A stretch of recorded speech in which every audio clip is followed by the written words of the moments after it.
Whew, after a long day like that at the Long Day Factory, it's sure nice to be home.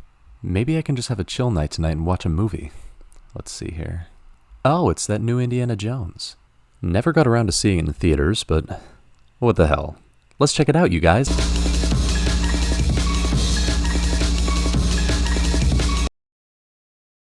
What the fuck? Indiana Jones is a series that contains multitudes. One end of the spectrum is incredible. Fantastic movies that will be referenced and rewatched for as long as movies are a thing. Then there's the other end, movies that are so baffling it loops right back around to being entertaining again. Both sides have their merits, and I will firmly tell you I enjoy it either way. I just want to feel something. But there is a movie that is neither of these things. A film I could best describe as empty. In the 2.5-hour runtime of Dial of Destiny, I felt emotion for 2 minutes of screen time. Yeah. What were you thinking exactly? Well, that maybe we could go there And find it, and I'd become famous. And you, a final triumph. Indiana Jones, out with a bang, back in the saddle.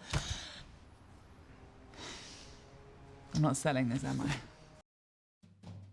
I? So, this video is going to be very different from Crystal Skull. I had shit to say for that movie. It was a video essay. A retrospective, if you will. However, this time it's going to be a little different. I'm just going to take it scene by scene. That's the only way you'll understand.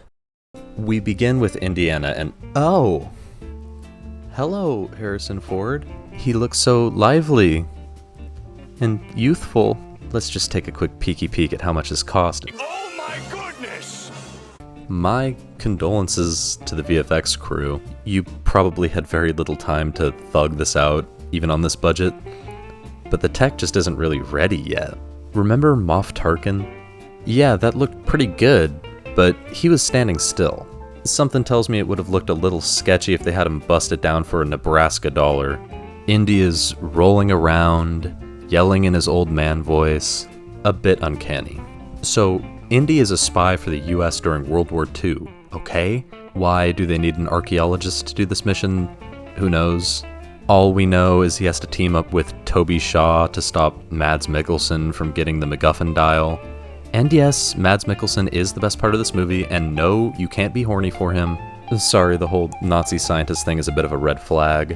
In the end, Indiana and Mads Mikkelsen both lose the dial, and Mads Mikkelsen is killed immediately. Now, let's go to modern day and see how esteemed archaeologist, war hero, and professor Indiana Jones is going, and uh-oh. Why is he all alone? Why is he so sad? Where's Marion? Where's Mutt? Oh. Okay, well, whatever, he's going to work. Oh man, it's his last day before retirement. Even if he is alone right now, I'm sure he'll spend some quality time with his work friends.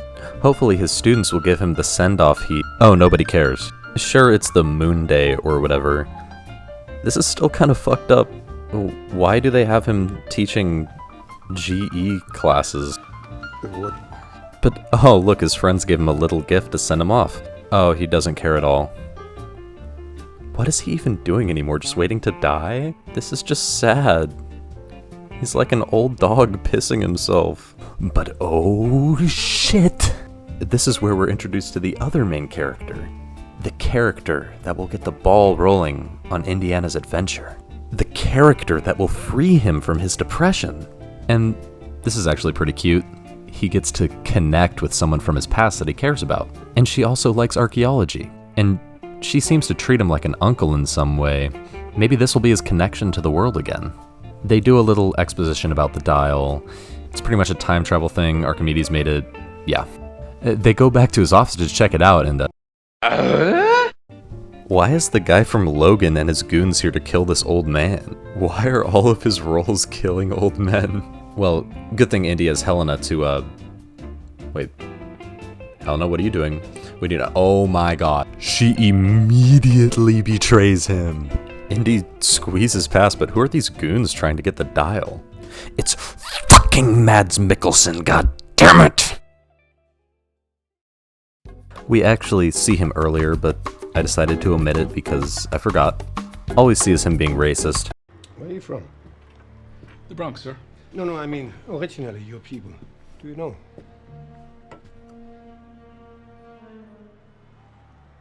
Cool. So, why does he even want the dial? To win World War II, of course. I mean, obviously. So what, he wants to go back and save Hitler or something? You didn't win the war. Hitler lost it. So he wants to go back in time to kill baby Hitler or some shit to save the Nazis. This is where I skip through an hour of filler and just cut to the final set piece because no other one is cool. Mads tries to go back to 1944, but he accidentally goes back to Archimedes' time, and they fly around in planes and shit, and the Nazis die, and then they leave. It seems kind of weird that there's just a crashed airplane in ancient times, and this has no effect on history. Well, at least Indy gets to meet Archimedes. He got shot earlier, so we should probably get going. I've imagined this wombat. Studied it all my life. And if you stay here, you will muck it all up. And die. He cannot die here. He can't. Helena, get on the plane. I'll be all right. Listen. Listen to me. I do not want to watch Indiana Jones have a fucking suicide attempt on screen at age 80, because that's what this is. What were you thinking exactly? Oh, don't you cry for him, Helena. You don't give a fuck. Oh god, I've been putting off talking about her. Let's get it over with. The best character is Indy. Let's just get that out of the way. Not like he's very fun to watch or anything like that. It's so sad. But he's ran through the ringer so consistently that you feel bad for him. It's like watching the Joker movie or some shit. Where he is at the start of this movie is just so sad. It is to the point that he's willing to go on this adventure in his old age because he just doesn't care anymore, I guess. He doesn't care so much that he's willing to stay in the past by the end of the movie and bleed out instead of returning to his normal life. Just watch this scene. What if you could go back in time? What would you do? I'd stop my son from enlisting. I told him he was going to die. Ouch. It takes Helena literally knocking him out and dragging him back to save him, which could be a metaphor for the importance of a good support group or something like that, but this woman is appalling. Helena is one of the most unlikable and badly written characters I have ever seen. What? No, all right. I know that sounds... Like an opinion. That just came out of my mouth. But please, allow me to break it down for you scientifically. There are traits that make characters likable. Now, obviously most of this is subjective, but there are patterns. Characters trying to do good, or at least believing that they are. Characters that are relatable.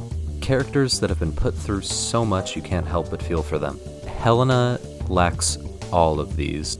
She is only trying to get money throughout the movie for no explained reason beyond greed. Even though it seems like she is passionate about archaeology, the writers just always change their minds. She isn't relatable. I don't relate to her having to survive Tunisian gangsters that she scammed. I just don't have empathy for her in that situation. She also never suffers tribulation in this movie, or really at any point. She never tries to be better. She never achieves being better. She actively causes harm to everyone she meets and is never punished. I didn't even mention that Puss in Boots dies. She does not even give a fuck about him at all. I have said it before, and I will say it again. When you're in a tight spot, dynamite. My friend was just murdered.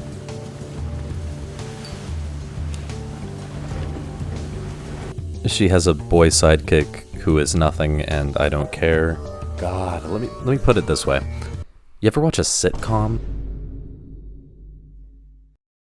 Sitcoms are episodic in nature, meaning that the status quo remains unchanged for most episodes. This allows for long-running series and familiar characters to be milked dry. This has a side effect, however.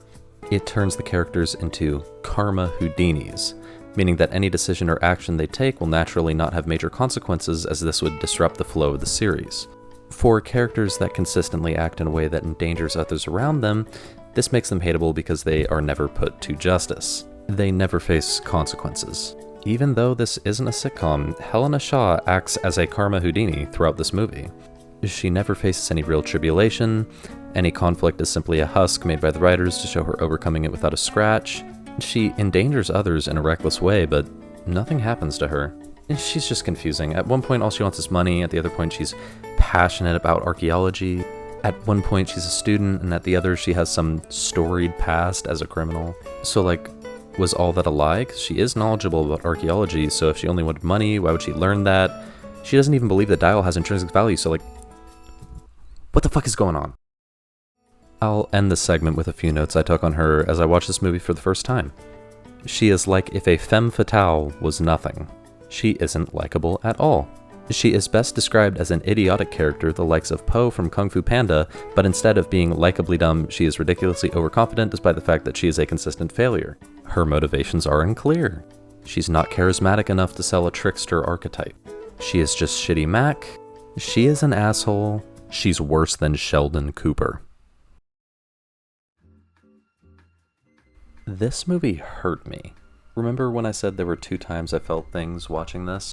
The first was that scene on the boat, and I'll play the second one for you now to hopefully cleanse the rest of this movie out of your head. Does it hurt? Everything hurts. I know how that feels. Well, where doesn't it hurt?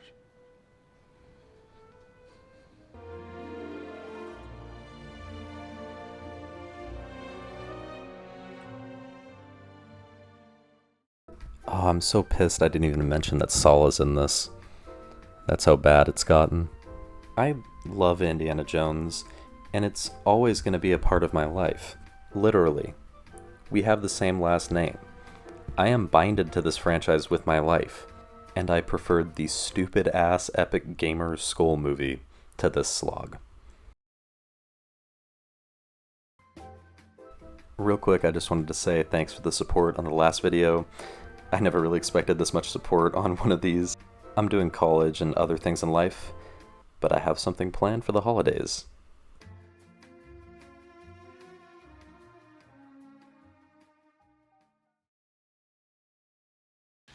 What were you thinking exactly?